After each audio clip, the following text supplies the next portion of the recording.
So a very big thank you to our speakers today. It's a real pleasure to have you join us today, and Catherine will introduce each of you as we move through the event.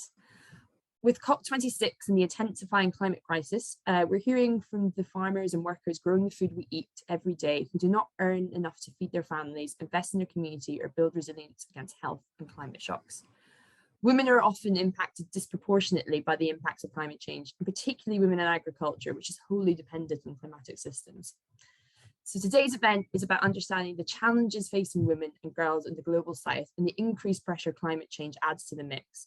It's about developing our understanding of why women are more vulnerable to climate change and the consequences of this.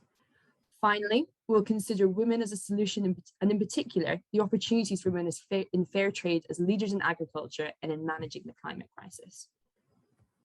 We'll hear from women involved in agriculture in Malawi and Ethiopia. We'll have academic input to give us some context and examples, and we'll hear from Fairtrade Africa about the successes of the Fairtrade Women's School of Leadership. The message is clear. Women are dealing with the climate crisis now, adding to the immense challenges they face.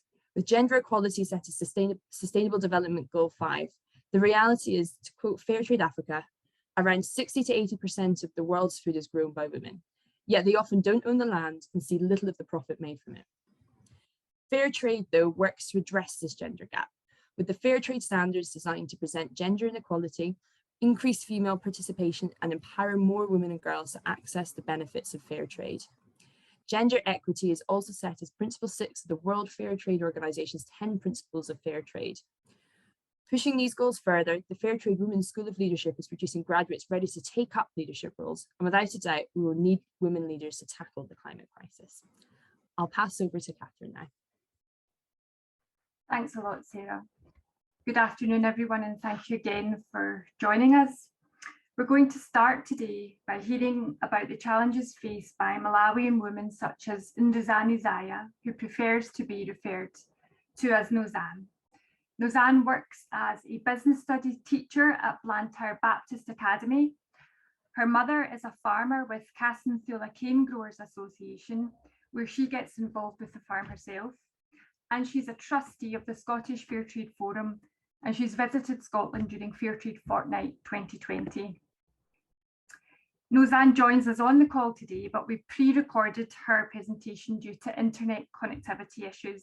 So I'm just going to play that for you now. Hi, Nozan.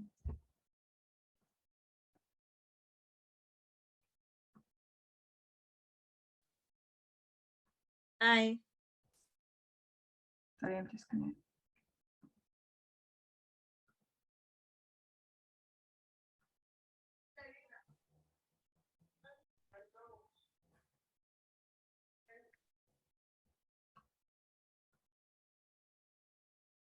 My name is Ndiuzayani.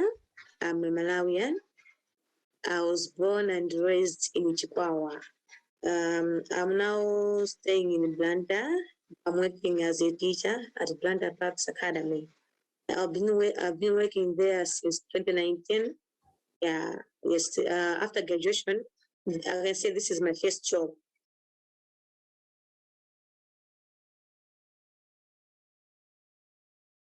Here in Malawi, girls or women, young women face a lot of challenges, especially in the villages. The challenge number one, I can say, is early marriages. Early marriages, because investment. When someone is married, it means she's respected, and it means also that the child will be providing some things to the parents. So there are early marriages. And the other reason why we have early marriages is that some girls don't see the benefit of going to school. It's like they don't know that school is very important. Another challenge I can say is girls lack basic needs like clothes, shoes. So poverty is also the biggest challenge that women face. Another thing we have is forced marriages. This is where parents force their children to get married, and they think that the daughter will start supporting them because she is married, which is wrong. And another challenge is about rape. In the past years, we have had so many cases of rape here in Malawi. Out of Duga girls have been raped by some men, by married men.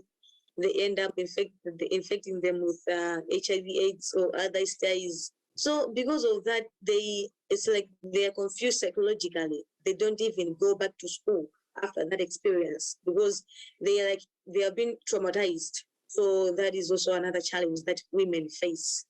Another thing is school dropout due to poverty. So some girls, they don't go to school. They're just in the villages, just staying because they've dropped out of school. Their parents don't have money, can't provide the necessities. They cannot provide like books, pencils, bags. It's very expensive, especially fees in terms of tuition. Another problem we face as women is when a girl has been impregnated by a guy, only the boy is allowed to continue school. The girl we just have to stay there, as a mother. It becomes the mother now. But the boy who has impregnated her can go back to school.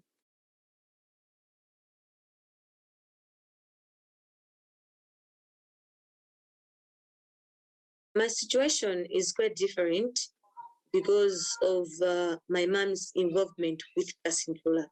That's why my situation is a bit different from the rest of the girls. Kasinthula is a cooperative. It has a lot of shareholders. These are farmers. They grow sugar canes. To be a shareholder, the person must have land. They give their land so that they can start growing sugar canes.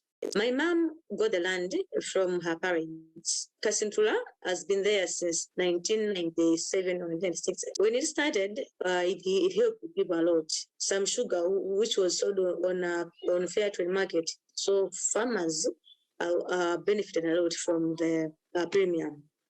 For example, in my case, the premium paid for my school fees. I went to a free primary school. Secondary, a Fairtrade paid for my secondary. Then when I reached college, when I reached college, things were not okay at Kasinthula. The amount of money they were receiving was not that enough. So luckily enough, I got a scholarship. So the scholarship paid for my tuition in college from first year to fourth year. Yeah, so that's what happens. My mom, we are four in our family. We are all girls. So as you can see, my mom had no choice.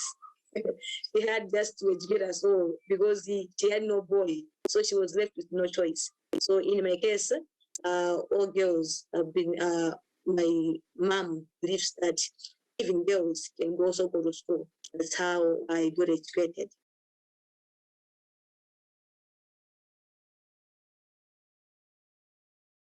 The premium has made a huge difference in my community, not just my community, but even the nearest communities are also benefiting. I can mention of clean water. So now people are drinking clean water. People used to drink water from the rivers, water which wasn't clean at all.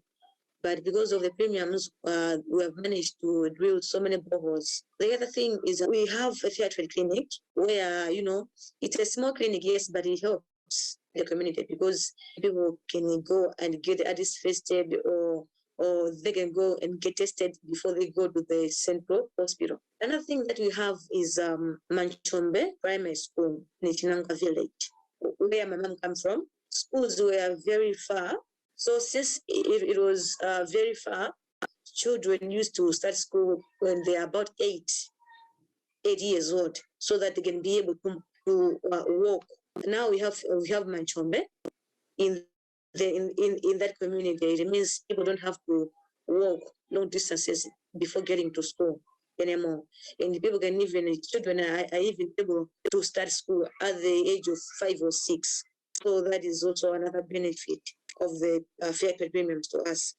Another thing I can point out is in Chinanga village, we now have electricity because of Fairtrade premiums. People used to travel a long distance for them to get something done that involved electricity. But now, since we have electricity in the community, people don't have to travel a long distance anymore. So life has been made much easier. So those are some of the projects that Kasinthula, that the premiums have done to us.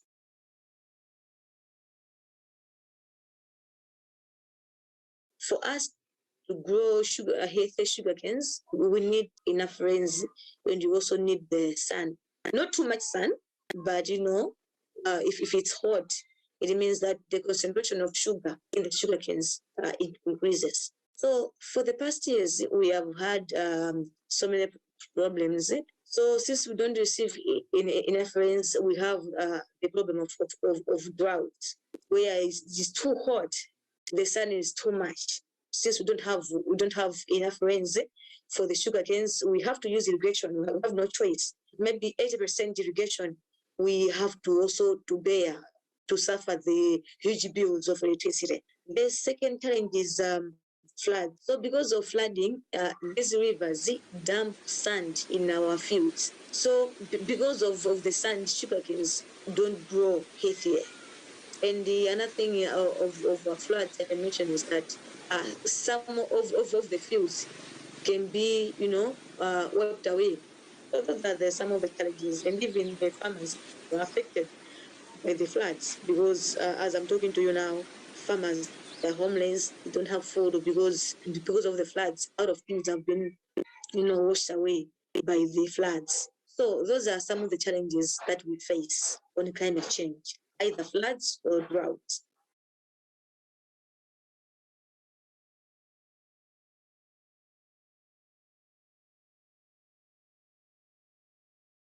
Kasinthula was facing some challenges. We weren't able to grow enough sugar canes. So we involved a certain organization which helped us with a loan so that we can start from the scratch again.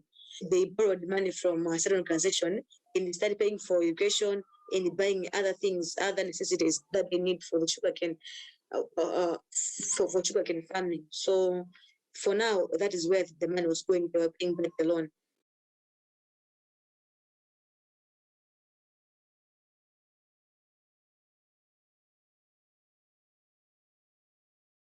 Now, out of children are not going to school because of the floods. As I'm talking to you now, this is current situation. It's happening now. People are homeless. So when people are homeless, it means primary school gets disrupted because the people have to move to other areas. And another thing is because of the climate change, people don't have enough crops that they can use the money and send their children to school. If the parent has maybe 2 daughters and 3 sons, we would rather educate the 3 sons and leave the 2 daughters at home. So you find that there's a girl, she wants to go to school. She is very wise, she is very bright, she is intelligent, but she can't go because the parents don't allow her to go to school, thinking that if she gets educated, there's nothing they can benefit from her.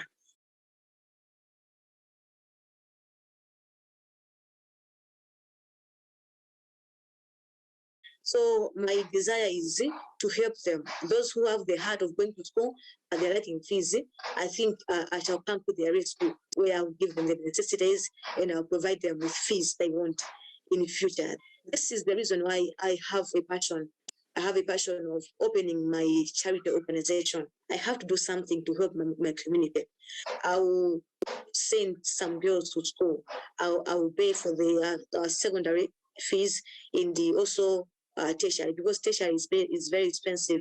I have 3 sisters that I'm looking for. All of them need fees, but it's something that I struggle. Okay, I really struggle to pay for their fees. So I have my the second born. She's doing school. Her fees is 450,000 a year. Another one is also doing school.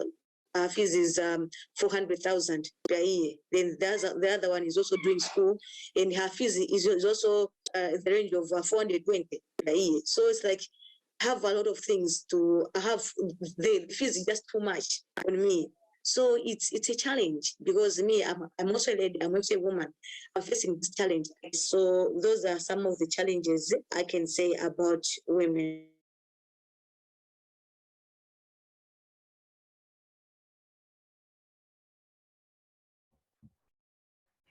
Okay, so thank you, Nozan. Thank you for your very open and honest insights into your life and the challenges you face, particularly in carrying the full responsibility of educating your sisters as the workers at Kasinthula feel the impact of climate change on their livelihoods. You are, though, an example for your sisters and for your learners and for the other women in your community, and we're very privileged to have you as a trustee of the Scottish Fairtrade Forum. Okay, a warm welcome now to Dr. Karin Helwig, who is an interdisciplinary researcher with a first degree in gender studies and a PhD in environmental science and management. Her research focus is on pollution, water management, and climate justice. She's the program leader for the MSc in Climate Justice at Glasgow Caledonian University.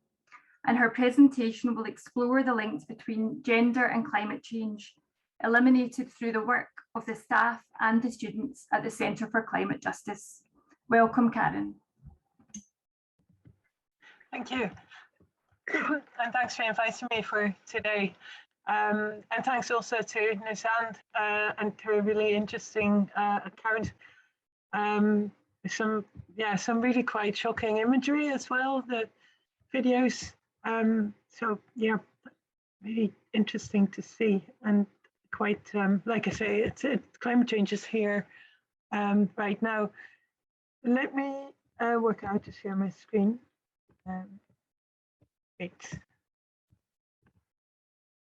Sorry. Can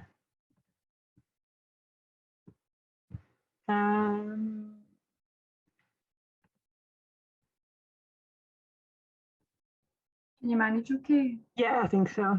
That should be it. I think I've got a little. Sorry, we should have tried this, shouldn't we, when we were waiting? There should be a little share screen icon. Yeah, I've got the share screen button and I can select the screen, but then. That's it now. Am I sharing it now? Yeah. I think so, right? Oh, good.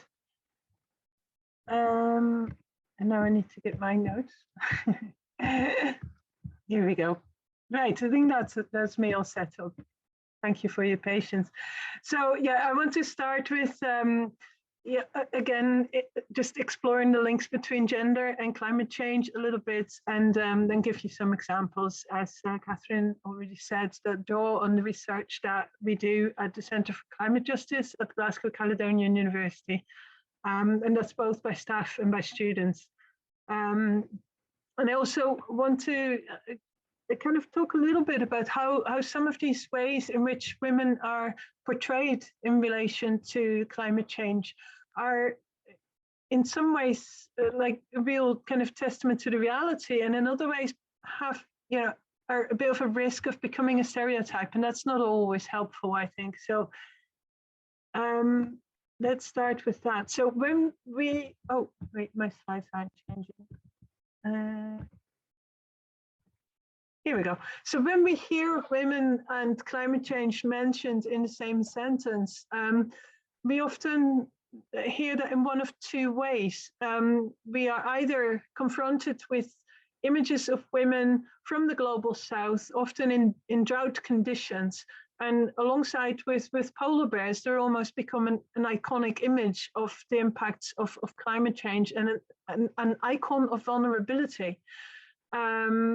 But women are also presented as holding the solutions and as carers for nature that can help heal the planet, or that can take responsibility for healing the planet. So these two really quite gendered social roles of women as being on the one hand vulnerable and on the other hand caring also become they come to define their relation to climate change. So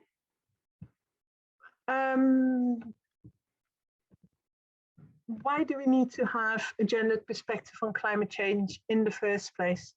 Well, climate justice and gender justice as part of that is about recognizing that women as a group have contributed less to climate change than men, but they're more vulnerable to its impacts.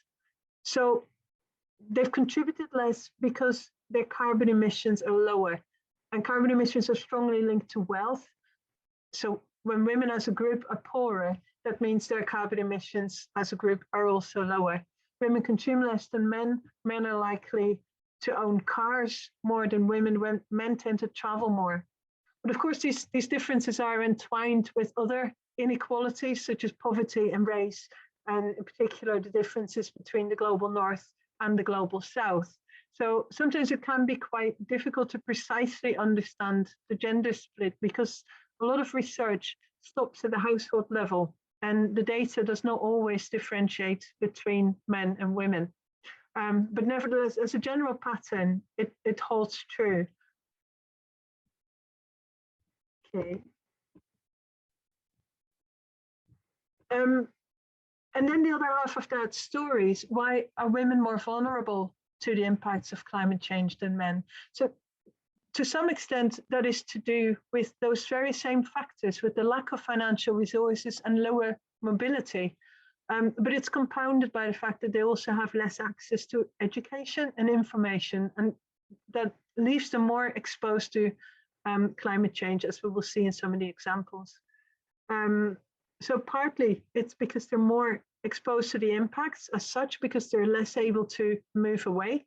But partly it's also because the impacts affect them more directly, because they've often got a more direct reliance on natural resources. And partly, as I say, it's because they have less resources to adapt to living with climate change, because you need money and you need knowledge and you need skills, and women have less access to those things than men. So as an example, I want to draw on research done by one of our master students, Jennifer Roberts, and she focused on the Maasai community in northern Tanzania. And she describes how the Maasai traditionally herded their livestock on the plains, but because of climate change, less and less grazing is available, there's less and less grass. And ironically, it's also some of the conservation policies that prevent the traditional pastoralists to access to their traditional pastures. Wildlife reserves often exclude the pastoralists. And of course, these are really some of the people that have very, very little contribution to carbon emissions and climate change. So it's quite unfair that the solutions then adversely impact them even further. So in this community, the young warrior men are traditionally responsible for protecting the compound, or the boma as it's called, and that includes protection from wild animals, for example. But now it's no longer possible for them to make a living from livestock farming. The young men move to the cities, and the first generation of men to do so, they would marry first and then move away, and then they would send money home. But nowadays, a lot of the young men leave unmarried, and they leave the women behind with very little opportunity to earn a living, and also they leave them exposed without that protection that they used to offer. So I was just, when Jennifer was in the middle of her research, I saw this Guardian article where lions that were, there because there was a nature reserve, killed some of the children near Tanzania. And Jennifer said these children would normally not have been sent out on their own to look for the lost cattle, and it would be the warrior men that would help offer protection.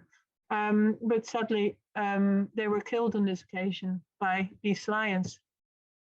Now, different example.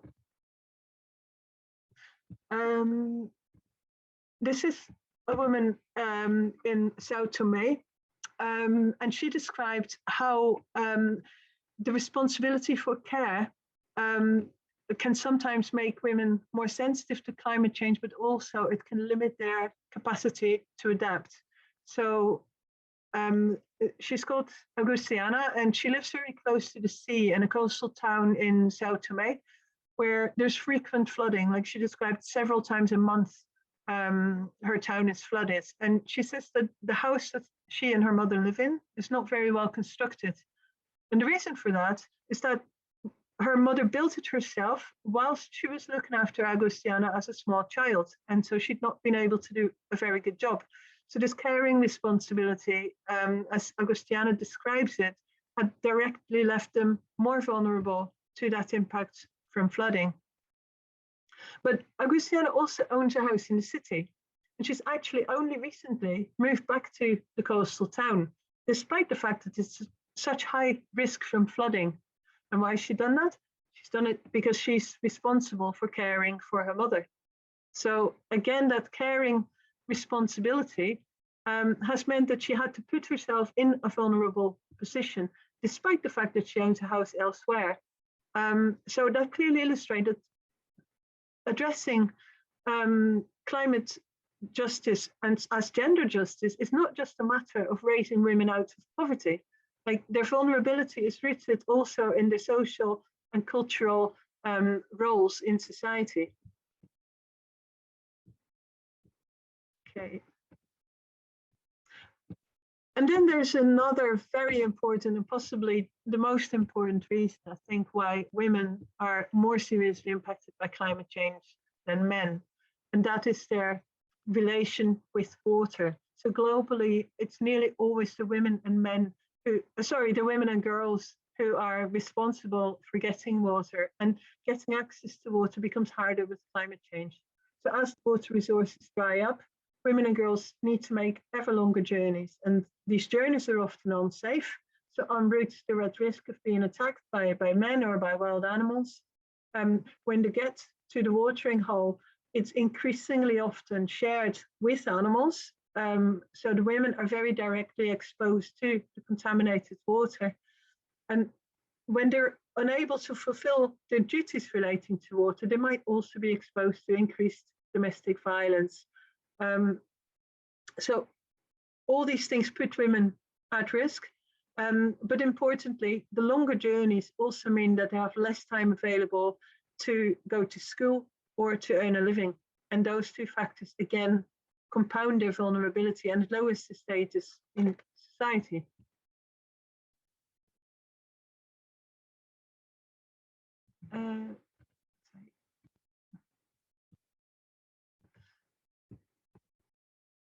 There is a recognition of gender issues amongst policymakers, but too often the solutions are seen exclusively in women's economic development and things like income diversification through entrepreneurship.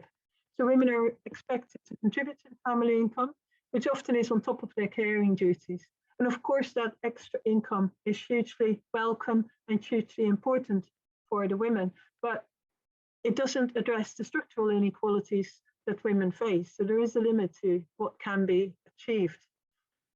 And some of the solutions often also reinforce the gender stereotypes. So because women are seen as carers, there is an expectation on them to make their families more climate resilient and to shoulder the responsibility for fixing the planet.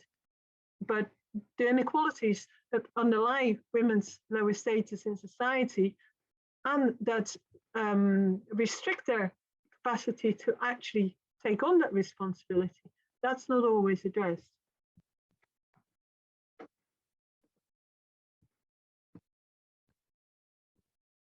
So it's time to break through some of those stereotypes, because women have been responsible for getting water for many generations, and they've often got a deep knowledge and understanding of the water resource. They're highly capable. And that means they don't need to be rescued, but they need to say in water management decisions. They're not passive victims, and they have an equal contribution to make to men, possibly even more. And globally, we see that a lot of the climate movements are led by women. So at the same time, women might be carers, but they cannot be tasked with fixing the planet on their own. That needs to be a shared burden.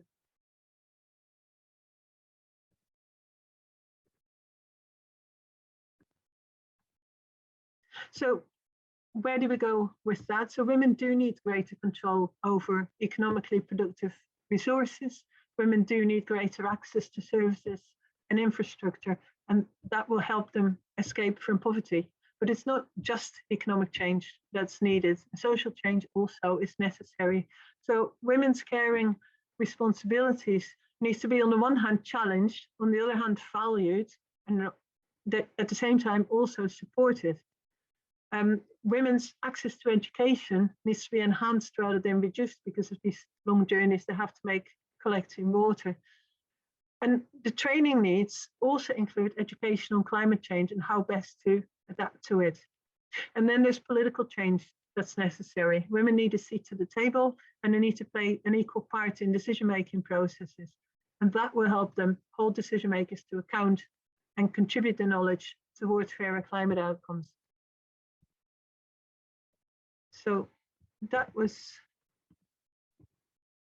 really all I wanted to say. I just want to say thank you very much for asking me to join this session. And again, if you're interested in climate justice, then please do explore the Centre for Climate Justice. We have a mailing list as well with public engagement events that are open to all. And of course, we have the master's degree. So if you're interested in studying climate justice, then please also feel free to get in touch. Thank you. Thank you very much indeed, Karin, for that really interesting context and for highlighting clearly to us that women are truly impacted by the climate crisis. There are structural changes that are needed, but that women are also knowledge holders and powerful actors. So our next speaker is Margaret Babirye. Margaret is a fellow at the Third Generation Project, which is a think tank at the University of St Andrews, where she's worked on the Climate of Violence programme, which analysed the intersection of climate change and gender-based violence. She's also a PhD candidate at the University of Kassel in Germany, and she'll talk to us about her research around the climate politics of conservation and displacement among the Batwa of southwestern Uganda. Margaret, it's over to you. Thank you so much. Can you hear me? Yes. Okay. I'll share my screen in a minute. A moment, please.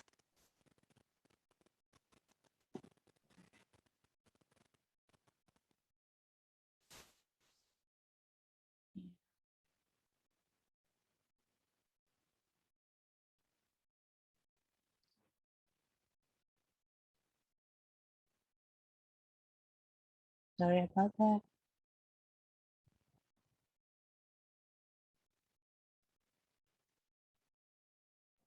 Can you manage? Okay. A moment, please.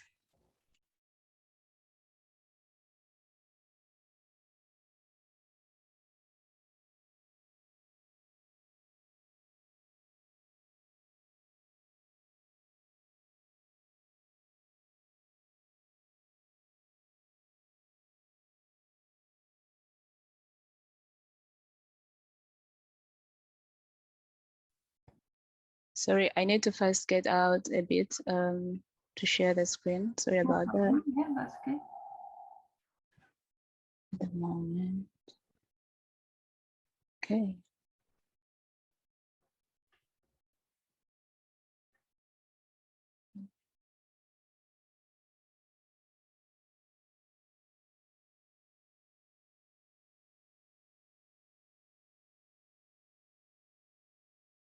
Are you managing okay?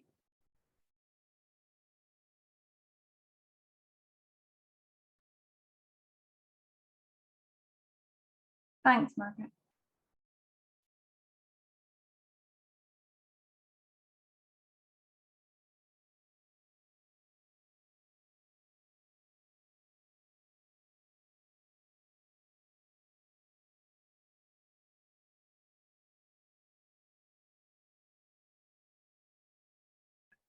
Margaret, I think you're still on. Yeah, sorry about that. Are you able to see my screen then? That's okay. Okay, so I'm today we're going to give a case of the generally indigenous people, but specifically the Batwa people, and how they have been impacted by climate change and who they are basically, and where they live, how they live, and a few other things. And specifically the Batwa are part of the indigenous communities worldwide. You've heard of the First Nations communities of Canada and Australia and the Native Americans. So they are part of this larger group community of indigenous people worldwide. And basically they live in the East and the Horn of Africa in Congo, Rwanda, Burundi, and Uganda. And today I'll focus more on the Batwa of Uganda.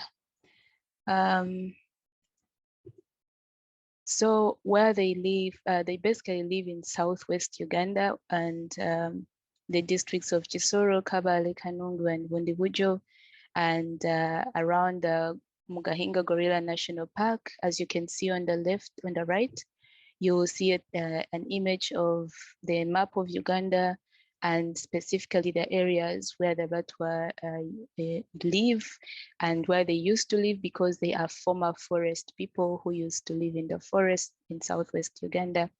And the forests were later gazetted into national parks, and the major ones being Mugahinga Gorilla National Park and Wind Impenetrable National Park, and all those that you're seeing around. And after their eviction, they were pushed to the margins of the forests where they live at the moment. So how they live, they have various ways of living. And first of all, they try to cultivate some food crops, especially the potatoes, as you can see in the first picture. And although this wasn't their former lifestyle, they used mainly to gather fruits and herbs, and lived on, basically fruits and other foods in the forest where they used to live before they were evicted by the government. They also, the second picture you see, they also fetch water, but they get the water from very far away. So due to the drought caused by climate change, they end up sort of having to walk for long distances to go get the water. Which is also not sometimes safe water. It's also not clean as such, but due to the climate crisis, they have no option. Then they also do some weaving, some art and crafts, so as to generate some income for themselves. Although it may not be so income, bringing a lot of income for them. They also, you can see these makeshift sort of tents where they live. This can be can be taken as their houses, but they are not so decent for a living. And why did they end up in this situation? It's due to the climate policy, where Uganda signed the UNFCCC treaty in 1992, and it was basically intended to mitigate climate change and adapt to its impacts, and therefore required conservation of biodiversity, and which also came with ecotourism, and basically to preserve the mountain gorilla. And conservation was intended to combat the accelerated biodiversity depletion, which was framed as a byproduct of human-induced climate change. And there are implications for this. I basically give 4 implications. The first being that they face a crisis of identity and belonging, because after their eviction from the forest due to this climate policy, they were not compensated or consulted. So due to lack of compensation, they actually up to now don't have land, and they've tried to work with the government, but it's been so long, so many years, and they are not compensated still. And this means they have no stable livelihood, and they live a precarious lifestyle to some extent. And the second implication of this policy and their life is that they've been reducing in the terms of ethnic size. They used to be 6,500 in 2005 and more before 2005, but they've been reducing over the years. By 2014 there were 6,200, and the latest information actually shows that they're like almost half the number. And this has also led to their cultural loss. And also the most important thing here is the displacement. The policy meant being displaced from their land between 1991 and 1994. And this land was gazetted into national parks. So this is how my research comes in. It's basically to look at the politics of conservation and displacement of these people. And I basically I'm examining how their development aspirations and knowledge can be integrated into the climate conservation policies and the decision making in ways that can be beneficial to them. This conservation was, to some extent, it's true that there are human and wildlife conflicts, like Karin already mentioned from a master's research of one of her students. It's true that the animals would attack them maybe, but for them, they lived in this forest for so many years, so they somehow knew how to maneuver. But the main reason was basically for economic purposes, their displacement, because the colonial project also looked at nature as a binary, and man could not live with animals. So this doctrine of no man's land almost led to, not almost, but it actually led to the dispossession of indigenous people's lands. Yeah, so those are the implications of this policy. But then there are also gender inequality issues that we have to talk about, because today we are talking about gender, women in particular. So according to the UNDP, climate change is not gender neutral. Women and men are affected differently by weather and climate. And according to the World Meteorological Organization, and it's basically due to the constructed and socially constructed roles and responsibilities. And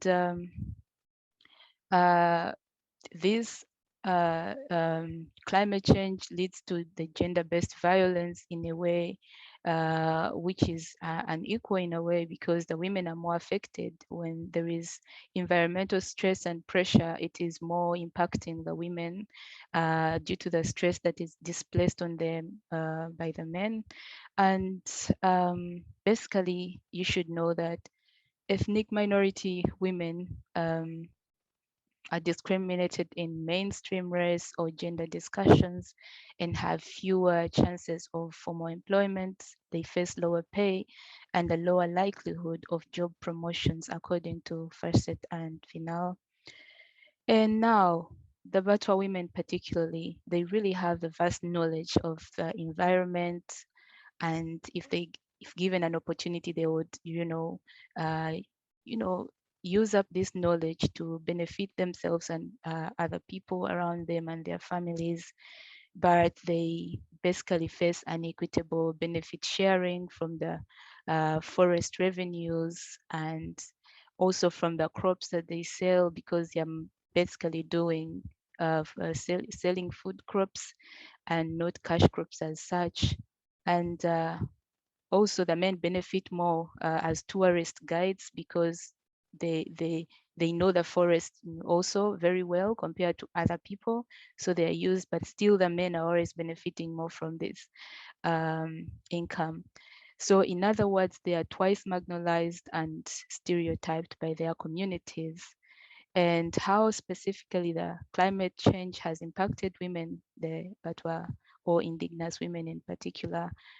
Yeah, we've already noted that they face a double impact of climate change due to their double marginalization. And the climate-induced migration of indigenous men increases the burden to women. They have to carry on all the roles of the family when they stay behind, just like Karin mentioned. And there is also absence of the social protection schemes during the humanitarian emergencies, which increases their vulnerability to climate impacts. And they also have no access to resources, for example, land, whereas women from the majority populations and women like us, like one of our colleagues already mentioned, the mother got land, at least inherited land. So whereas most of the women from the majority populations really can have at least a chance of, although it's a limited chance, but at least a chance of inheriting land or accessing it, the women, the indigenous women, totally have no access to land because, as I already mentioned, they've been evicted from the original forest land, and they were not compensated by the government, which explains their high vulnerability to the impacts of climate change. And in terms of agriculture, they are getting low crop yields, yet they use land which is hired by NGOs from particular landlords. And this increases levels of malnutrition among the indigenous mothers, and they produce low-weight babies. They face a high maternity, level of death and infant mortality rates of their children. And it also leads to a precarious lifestyle by the girls due to the food insecurity and hunger. They end up practicing survival sex, which increases their, vulnerability to the HIV and AIDS risk and other sexually transmitted infections. And yeah, I mean, so right now at the moment, it's important also to know what needs to be done. Really, some recommendations from me would be that there is need for agriculture support for these women, especially maybe commercial agriculture, from which they can get some income to support themselves and their families. And this can come in a sense also like through climate smart agriculture technologies and practices, which can also lower their labor on the farms, because they tend to work more when it comes also to their day-to-day life. And it can be maybe too much work for them, plus their domestic work at home. So it would be good to have such solutions if there are agriculture opportunities for them. And also to build climate resilient food systems, as already mentioned by Podial. And to strengthen capacity building for these for the women farmers in general, but also for the indigenous women. That's a recommendation by the World Bank. And maybe there is need for financing them, something sort of a revolving fund, which they can bring back after making profits, because they totally have no financing as such. And the government tries to provide some seeds for them to plant, but it's a bit more complicated. It's another topic of another day. So there is need to educate them, as already Karin indicated. Karin, they need to be educated about climate change and agriculture, because this can reduce their stress. Then they are informed about everything going on, and they can find ways of adapting. And also need to advocate for their access to resources such as land, although it's a really highly political issue, but nevertheless, it's important to advocate for their access to land. And their participation in politics and policy making and implementation and decision making in climate change is very important, and affirmative action if possible. Yes, I thank you so much for your attention, and your feedback would be very important in the discussion. Thank you so much. Thank you so much, Margaret. Yeah. Yeah, you shared some extremely interesting insights into your research and the recommendations as well. Thank you for extending our knowledge of the impact of climate change on Indigenous women. As you said, they're twice as marginalised. As Margaret said, if you have any questions as we go through, I can see there's some action in the chat, but please just pop any questions as we go through into the chat and we'll deal with them at the end. Thank you, Margaret. So we've heard not only about the challenges facing women, but about women as the solution. And taking up this role requires confidence, education, land, and more. I read a comment from a graduate of the Fairtrade Women's School of Leadership in southwestern Côte d'Ivoire, who said, "We've managed to convince men in our community to give cocoa farmland to women." So here to tell us more about the successes, challenges, and future plans of the programme is Susan Limisi. Susan currently serves as the gender coordinator at Fairtrade Africa. As such, she leads the gender portfolio across 33 countries in Africa and the Middle East. Through her role, Susan has the opportunity to shape and contribute to Fairtrade Africa's efforts with producer organisations to advance gender equity across the agriculture value chain. She'll tell us more about the Women's School of Leadership. So thank you, Susan. Thank you so much. Thank you so much, Catherine, for this opportunity. And I really appreciate that you've accorded us this opportunity to come and even share the kind of work that we are doing.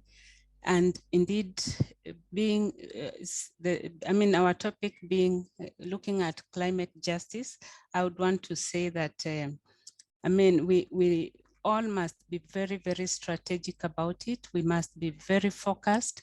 We must be very objective if we have to really win and have climate justice within our communities. So for Fairtrade Africa, when we talk about the Women's School of Leadership, I would want to, first of all, quote our Nobel Prize winner, that is our Margaret, sorry, not Margaret, but Wangari Maathai, and God rest her soul. She said that you cannot protect the environment unless you empower people, you inform them, you help them understand that these resources are their own resources, that they must protect them. So as we talk about climate justice, really, the empowerment is such a key aspect because knowledge is power.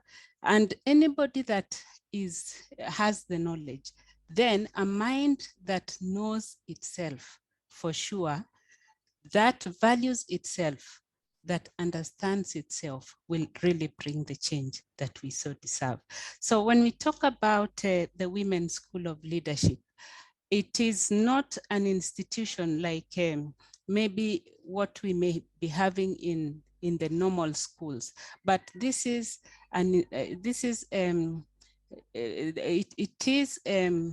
a program that we run in Fairtrade Africa, which has really been crafted in such a way that it leaves lifelong impact in the participants. And not just that, but also we have this kind of skills and information having ripple effects through the communities, within the communities. And I'm going to demonstrate that in just a short while. Now, what I want to also say is that in the Women's School of Leadership, the ultimate goal is to really reinforce the empowerment and leadership of women through training and mentoring, so that they can have access to information and expertise. That those who coined this particular these modules that are being used within the Women's School of Leadership, there are 10 modules that all the participants, the trainees, go through. they had this in mind, that it's not just enough to give the skills, it's not just enough to give the knowledge, but going an extra mile to ensure that all these participants who go through it undergo some mentorship programs.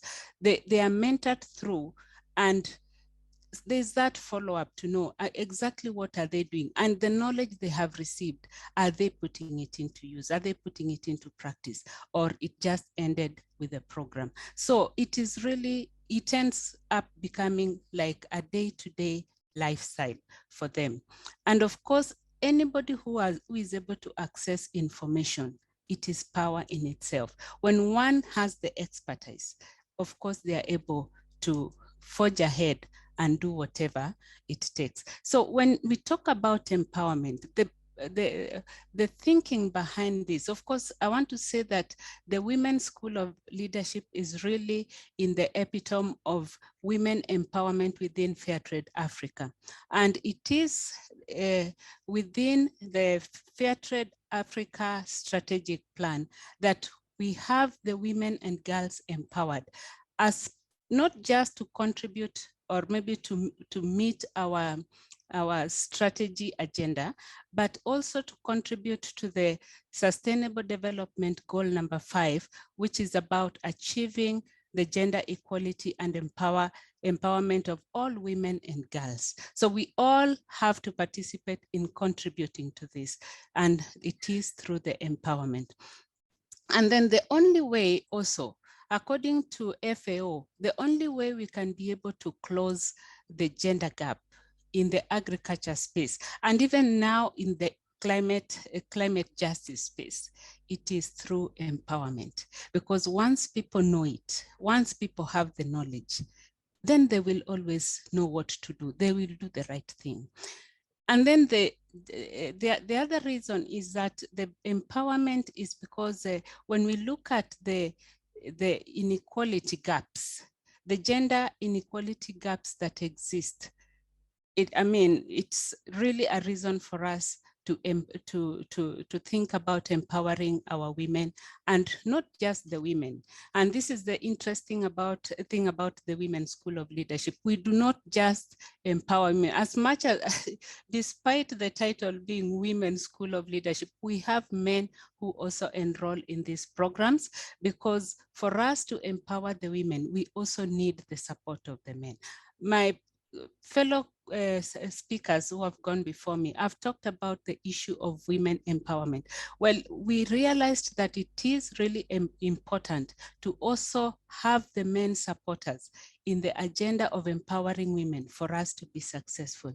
And the Women's School of Leadership began in, it started in Cote d'Ivoire for us in Fairtrade Africa.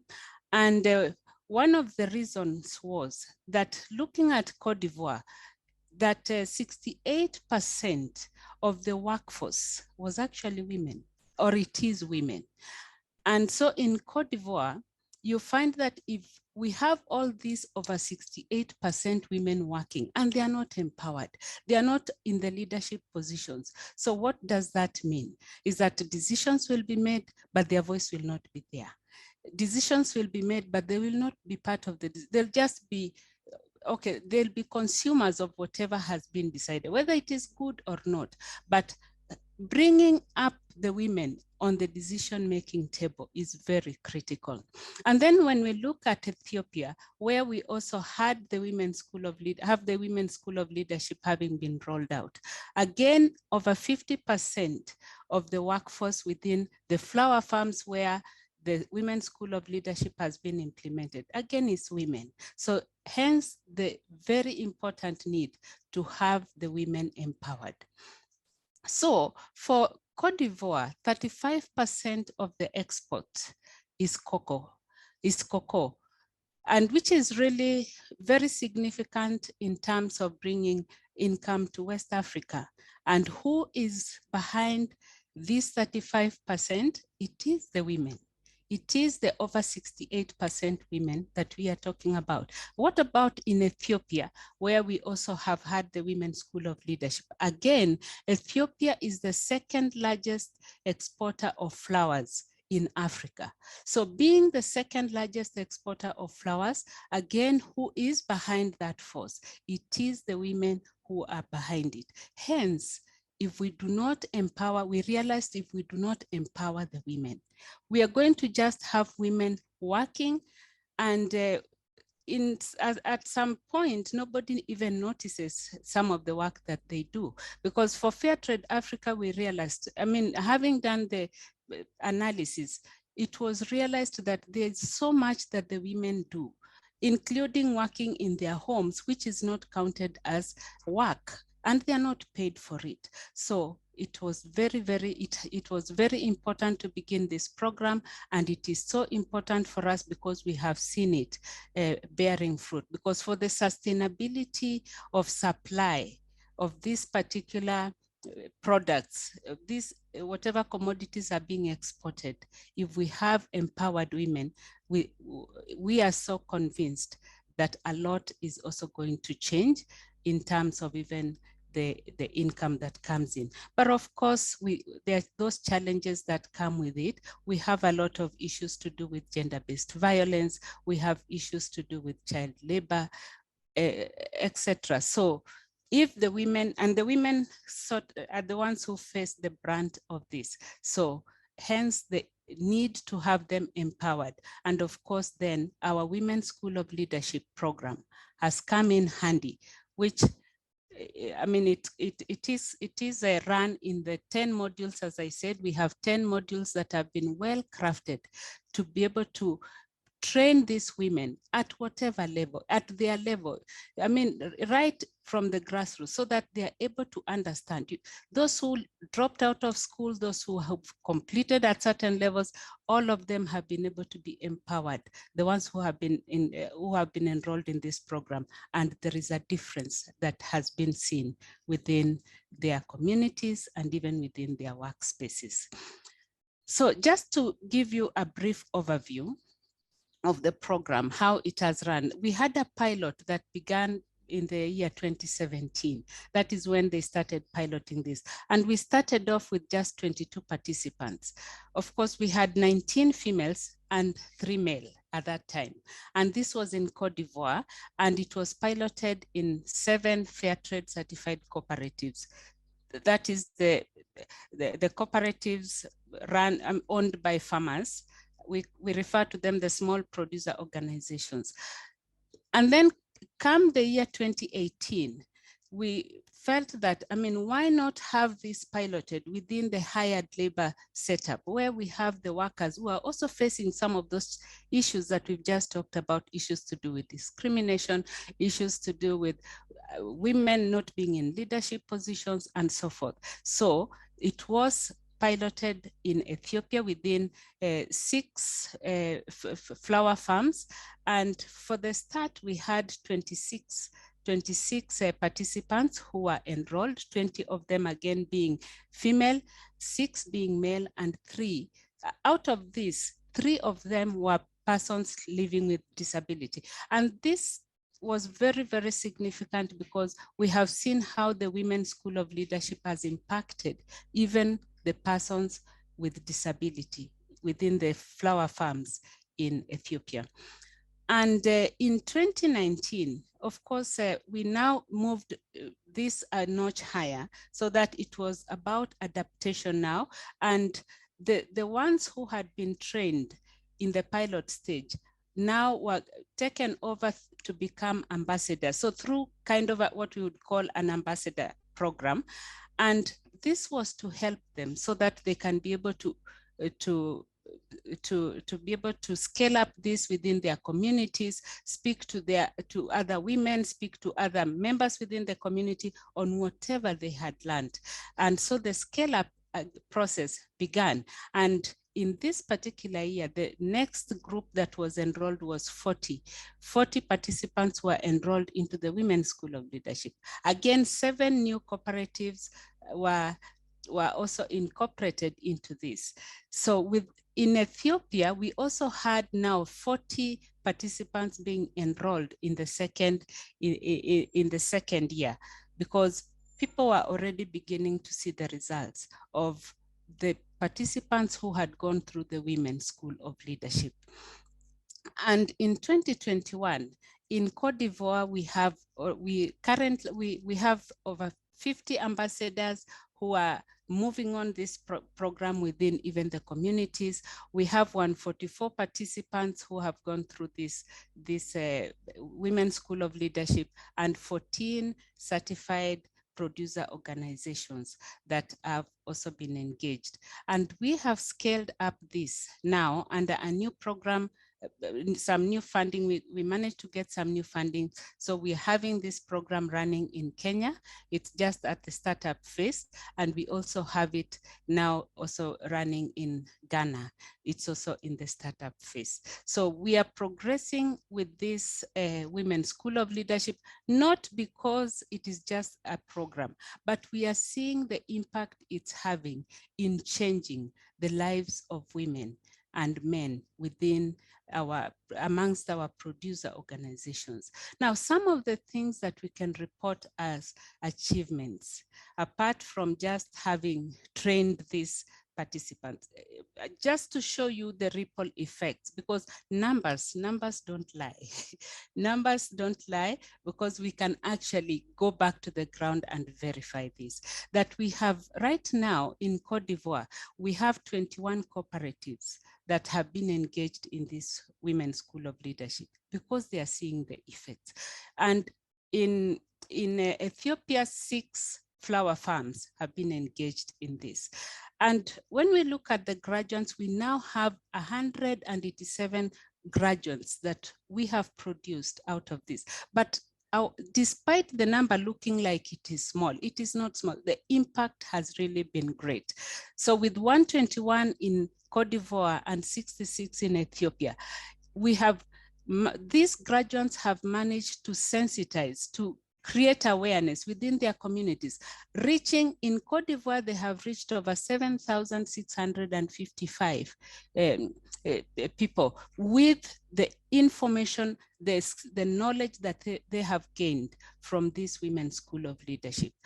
So what we are saying, it's really transformational. In Ethiopia, they were able to reach directly 1,152 people with this, in fact, workers with this information. So what are we saying? That the Women's School of Leadership, it has this ripple effect, so that, yes, you have trained a few, but with the few being trained and mentored, they are able to impact their communities. They are able to push this knowledge further. And we also have 99 communities that have been reached with this information. You can imagine, if it's, yes, the number is small, but when you look at even the indirect numbers reached, it's really big. And out of this, in Cote d'Ivoire, we have 21 reconstituted associations, which have been led by 42 Women's School of Leadership graduates. Why are we saying this? That having learned a number of things from the Women's School of Leadership, then people get to understand there is need for inclusivity. Each one of us is important. We can be able to participate in this and that. So this reconstructing of the associations has really come in because of the support and being driven by the graduates. Okay, and then of course there are these income generating activities that the women and the men have also been able to engage in. I'll briefly mention some of these as part of our success stories that we have, like in Cote d'Ivoire, where the Women's School of Leadership started. We have 14 women association groups that have been supported to start implementing income generating activities. And of course, in Ethiopia also, we have these income generating activities which are also being supported in 5 of the flower farms. We have a snail project within Cote d'Ivoire that is purely it's an incubated project by the women set up to generate income for the women. And then some have gotten involved in saving and credit. We know of 7 women associations in Cote d'Ivoire that are involved in this, which is of course then guaranteeing some long-term income for these particular women. I mean, these are great results that we are seeing. And at this time when we have been faced with the pandemic, I would want to report that the Women's School of Leadership, like in Ethiopia, had 4 cassava and food crop plantations established. And this was to cushion the communities through this particular period of COVID. Of course, very difficult time, but now that they had started these plantations, they were able to guarantee food for their communities. And there are also these other ones that started a feeding program. Why is a feeding program important? It is so important because it will guarantee also our children remaining in school. Without food, children will not stay in school. And then we will all suffer because empowerment will have been compromised. So this is something that has been started by the women, the women that have participated in the Women's School of Leadership, and it's something we are proud of. Now, when it comes to resources, like of course, my other colleagues have said, land is a very emotive issue. It is very patriarchal in most of our communities, but we have had like 10 women who have demanded and obtained the restitution of their share of family land. I mean, even if it looks, 10 may look a small number, but for us, it is really great because it is not an easy thing. But this is one of the achievements that we've had. Besides this, we have women that have been able to go back to school. They dropped out of school because it was not so important to educate a girl. But having gone through the Women's School of Leadership and being empowered, having learned that really skills are important, knowledge is power, they have been able to go back and enroll themselves and been able to study and of course improve themselves. And of course, even career advancement within the institutions where they are, so that as they joined the institution, maybe they were working in a lower rank, but now they have gotten promoted and they're able to serve at other capacities. And not to mention the financial management empowerment, because when they know how to manage their finances, they will go a long way. So this is part of the skills that they are trained within the Women's School of Leadership. And they also pass it to the other women and men within the communities. So when people know how to manage their finances, it is really a plus. So going forward, Fairtrade Africa, having seen what the Women's School of Leadership modules are doing, the kind of transformation they are causing in the lives of people, we would want to really scale this one up so that even within our other programs, within our other countries, if we can be able to have these modules also being institutionalized, it would really be a great thing. And of course, the challenge that we are facing is finances. You know, if we can be able to get funds, we would be able to do great things. And I would want to speak to all of you that if you invest in the Women's School of Leadership, for sure, it is value for money. It will not be a waste, because as you empower these women, as we even get the men to support the women in this empowerment agenda, we will go a long way, not just in handling our own affairs, but even as we talk about the climate justice, for sure, we will win this particular fight. And right now we have an assessment that is going on. We have an assessment that is going on the Women's School of Leadership, both in Cote d'Ivoire and Ethiopia. Why are we doing this? We would want to understand, what are some of the gaps that we need to come up with new interventions about? How well do we need to handle, how well do we need to now upscale this Women's School of Leadership? And of course, we also want to talk about the successes that have happened and even share with the world whatever has happened, because it is really a practical module. It is a lifelong kind of a institution, I would say, that once people get this information, they are able to go a long, long way. Some of the things that, of course, some of the things that, or sayings that the women would talk about, that I cannot keep this knowledge to myself. I've got to tell it to someone else. Or even the parents, some of them saying, my parents made me stop going to school because they felt that it's not important to educate a girl, but today I have this education. Thank you very much. That is really briefly about the Women's School of Leadership. Thank you.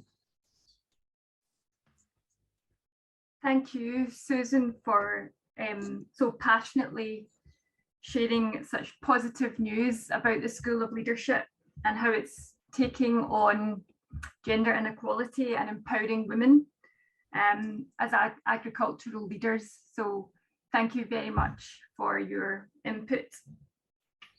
We're running a little bit behind time, so we may just do a summary of what's been going on in the chat rather than have a full Q&A at the end. So we'll move on to hear now from Siminta and Adanech Duga of Sher Ethiopia Flower Farm.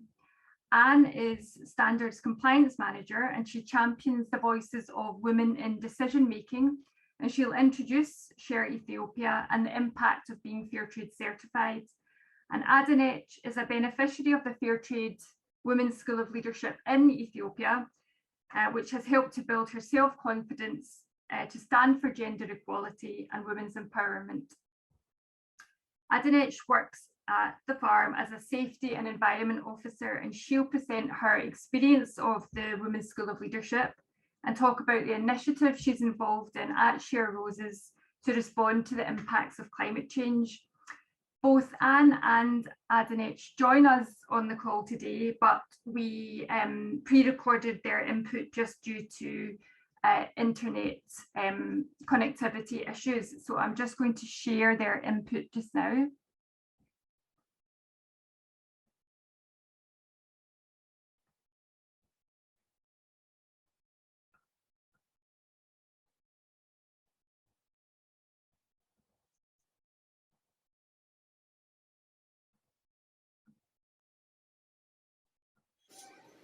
My name is Siminta.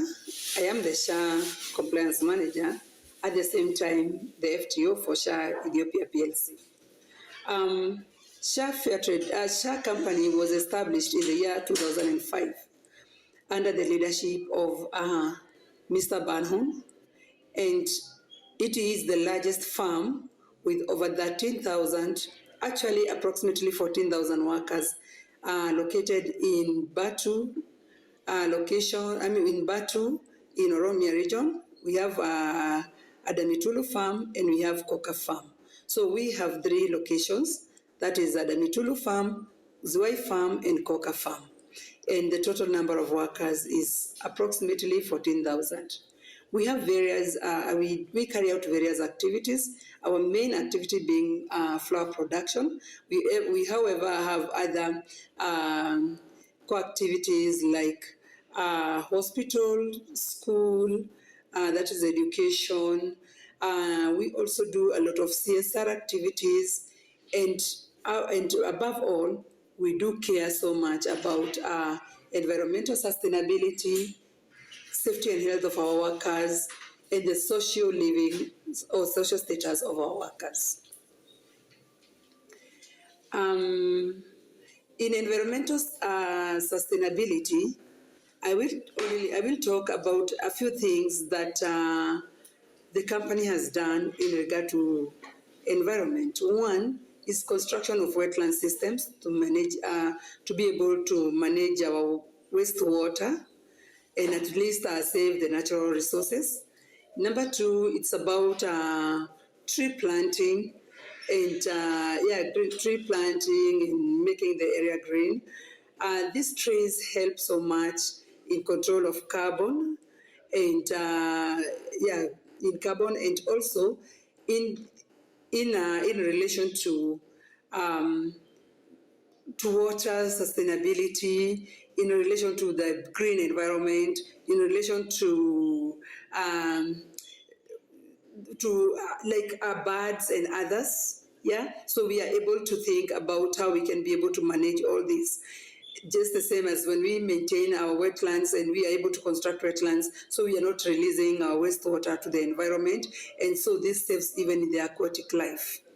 Then we are doing things like organic composition, so that we compost our organic waste. So instead of using, this reduces the amount of fertilizers that would have otherwise used in the farm. There are so many other activities that we are carrying out in terms of environment, but this will be explained by one of us. Her name is Adanech. I will usher her in shortly so that she can explain much about the environmental issues. The other thing is about Fairtrade, working partnership with FTA. The farm was certified in the year 2012. We have been selling Fairtrade products, that is cut flowers, through Fairtrade Market since the year 2012. The other thing is that we receive Fairtrade Premium every 2 weeks, and this Fairtrade Premium has been used in implementation of various projects. Some of the projects include the school, the hospital, food supply for the workers, capacity building for over 2,000 workers that have had capacity building. We have done so many activities, and at the moment we are constructing a community project, a community housing project for the community, for the poor people in the community, which is almost coming to a completion. Then training on various building of our climate resilience, and all this we have also been able to work through Fairtrade and in support with Fairtrade Africa and other Fairtrade stakeholders. Then we have also worked with the Women's School of Leadership, and this is also through Fairtrade, and this built a lot of capacity for our women workers, not only women workers, but we also had a few men who participated in the Women's School of Leadership. Through Women's School of Leadership, they got some knowledge, the power, the empowerment, the confidence, the leadership skills, and at the moment they are even doing an IGA, that is an income generating activity that is expected to lift the lives of those participants, and not only them, but it is expected that they will be able to roll out the project to support even others beyond the Women's School of Leadership. As I talked about the school, we have over 6,800 students in our school, Sher School, starting from kindergarten up to high school, and our school is one of the best performing schools in the region. And in this case, I would like to bring over one of our, she's a safety officer, she's a safety officer and also a member of Women's School of Leadership, and she will be able to define more, to tell us more about her experience, her knowledge, and everything that she's doing, and the company is also doing in terms of Women's School of Leadership and climate change and all these kind of things. Thank you very much, and I welcome Adanech Duga. Please welcome and share more about climate change, environment, and Women's School of Leadership. Thank you very much. ስሜ አዳነች ዱጋ እባላለሁ። በሼር ኢትዮጵያ ሴፍቲ ኤንድ ኢንቫይሮንመንታል ኦፊሰር ነኝ። በተጨማሪም የጀንደር ሰብሳቢ ነኝ። ውመን ስኩል ኦፍ ሊደርሺፕ ስልጠና ወስጃለሁ። የወሰድኩትም ስልጠና ራስን ማብቃት፣ ስራን እንዴት መስራት እንዳለብኝ፣ ገንዘብን እንዴት መቆጠብ እንዳለብኝ ወይም ሴቪንግ የሚባለው እቁብ ምናምን የሚባለው ሌላው እንዴት አድርጌ ከሰዎች ጋር ሆነ በስራ ቦታዬ ላይ ተደራድሬ ሰዎችን ማሳመን እንዳለብኝ እነዚህን የመሳሰሉ ነገሮችን ስልጠና ወስጃለሁ። ሌላው በአካባቢ ለውጥ ላይ በአካባቢ ለውጥ ላይ እንደ የአየር ለውጥ በድርጅታችን ላይ የሚያመጣው ችግሮች በጣም ከፍተኛ ሙቀት ፀሐይ ይሆናል ከፍተኛ ሙቀት ያመጣል አዋራ አለው ምቹ የስራ ቦታን አይፈጥርልንም የአዋራው የፀሐዩ መብዛት ምቹ የስራ ቦታን ስለማይፈጥር ሰራተኛ ተመችቶ ስራ እንዳይሰራ በተጨማሪም ደግሞ የውሃ ድርጅቱ ውሃ የሚፈልገውን ያህል ሊያገኝ አይችልም ያ ደግሞ አበባ በበቂ ሁኔታ ስለማያመርት ሊከፈለን የአበባ ሽያጩ ገንዘብ ስለሚቀንስ ሊከፈለን የሚችለው ገንዘብ ይቀንስብናል ይህን ያመለክታል የአየር ንብረት ላይ የተለያዩ ስራዎችን ሰርተናል እነዚህም ስራዎች ምንድን ናቸው ዌትላንድ ሰርተን ከተለያየ ቦታ የሚመጣውን ፍሳሽ በስራ አማካኝነት የሚመጡ ፍሳሾችን ወደ ዌትላንድ ገብተው ያ ዌትላንድ አጣርቶ ወደ ንጹህ ውሃነት የሚቀይርበትን ሲስተም ዘርግተናል ከዛ በተጨማሪ ደግሞ ኮምፖስት ወይም ደግሞ ግቢያችን ውስጥ የአበባ ተረፈ ምርትን ወደ ኮምፖስትነት በመቀየር ማዳበሪያ በማዘጋጀት ለመልሰን ወደ እርሻው ያንን ኮምፖስት በማሰራጨት ተጨማሪ ከውጭ የሚመጣውን የማዳበሪያ እንትን ቀንሰን ያም አንድ ለአካባቢ ትልቅ ለውጥ አምጥቷል ሌላው ደግሞ የሚፈሱ ውሃዎችን ያለ አግባብ የሚፈሱ ውሃዎችን አትክልትን በመትከል ችግኞችን በመትከል ወደ እነዛን ችግኞች ለማጠጣት በእንደዚህ አይነት አማካኝነት የአየር ንብረትን ለመቆጣጠር ጥረት እያደረገን ነው ማለት ነው ሌላው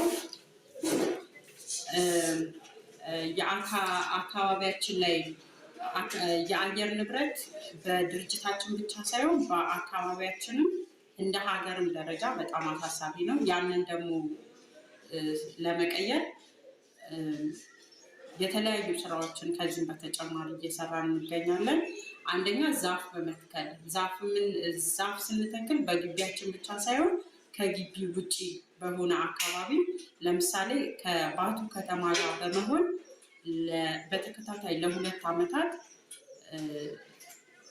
ወርጃ ወሽኩላ የሚባል አካባቢ ብዙ ችግኞችን በመትከል እንቦጭን ከሀይቁ ላይ ውሃ የምንጠቀመው ከሀይቁ ስለሆነ ሀይቁን ለመንከባከብ እንዳይደርቅብን እንቦጭን በማንሳት ያንን እናደርጋለን ሌላው ደግሞ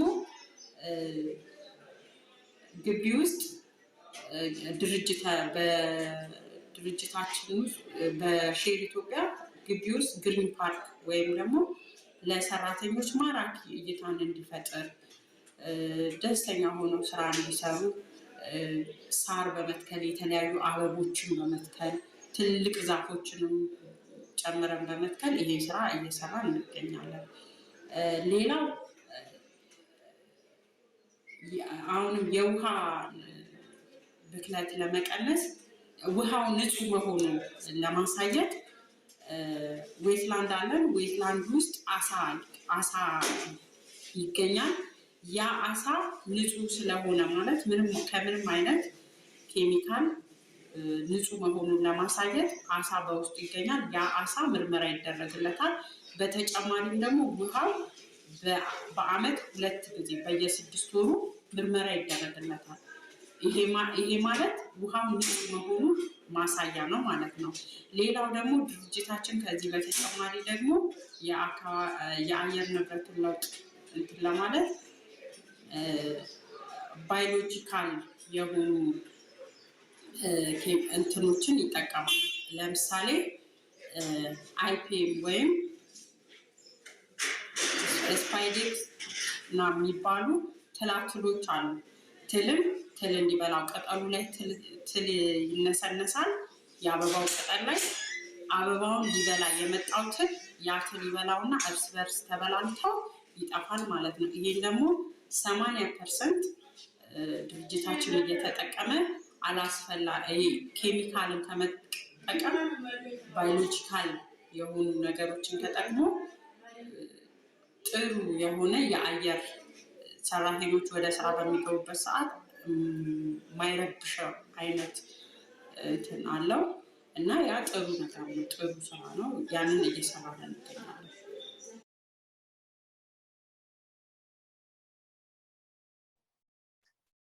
So a very big thank you to both Anne and Adanech for their input, and following Susan's presentation, it's a real pleasure to have heard from you directly, Adanech, about your experience of the School of Leadership and the role that you are now undertaking, the lead role in adapting to climate change at Sher.